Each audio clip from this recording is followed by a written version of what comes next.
Waters from Englewood to Tarpon Springs, Florida, out 20 to 60 nautical miles until 10:30 p.m. Eastern Daylight Time.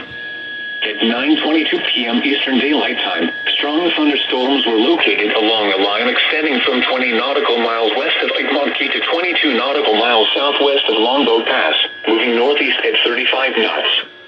Hazard: wind gusts 34 knots or greater. Source: radar. Impact: expect wind gusts in excess of 34 knots, suddenly high waves, frequent lightning, and heavy downpours. Make sure all on board are wearing life jackets.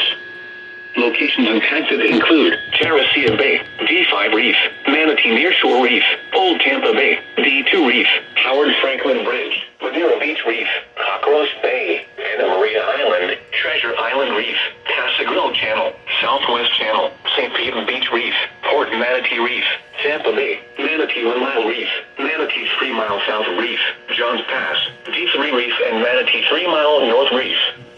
Move to safe harbor until hazardous weather passes.